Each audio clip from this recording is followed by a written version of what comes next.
Black Hawk Down is based on the true story of the near-disastrous Battle of Mogadishu that took place in Somalia on October 3, 1993, specifically focusing on the rescue of crews from 2 destroyed Black Hawk helicopters. Starring Josh Hartnett, Ewan McGregor, and Eric Bana, among others, Black Hawk Down is simultaneously a harrowing tale of the loyalty displayed by the Army Rangers, as well as an exploration of the nuances and complications inherent in all foreign conflicts. So guess what? You're going out today.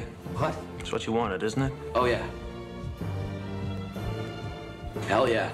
Now, when I was younger and far less cultured than I am now, didn't drink as much brandy, didn't have as many monocles, I just assumed that Black Hawk Down was just another war movie. But in retrospect, rewatching it, it's really not. It's actually a really great film that goes to a different level, and clearly I have the critics on my side because upon its release, it actually received 6 Oscar nominations, including one for Best Direction for Ridley Scott.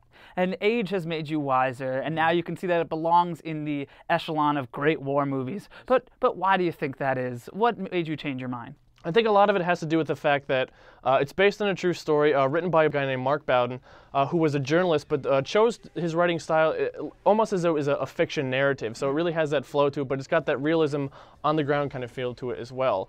It's an ensemble cast, and Ridley Scott's direction of all his actors is great. They all kind of buy into the vision that he's trying to put forth here. You got from A-listers like Ewan McGregor to Eric Bana to a lot of character and supporting actors like Tom Sizemore, William Fichtner. It's not so much focused on the action set pieces as much as the relationships between the people, the emotional involved. But when it does get to the action set pieces, it's really coherent and really tense and really intimate and close, but without being claustrophobic. Nobody asks to be a hero. It just sometimes turns out that way. Yeah, and it really has it both ways in a lot of different respects. You're absolutely right, and like I hinted at in the intro to the film, there is both a healthy dose of cynicism towards war, towards conflict, but then also a real reverence and real admiration for the people who are involved in the conflict. A lot of the characters have no illusions that, this is a battle that they probably won't win, and a war that they shouldn't even be involved with to begin with.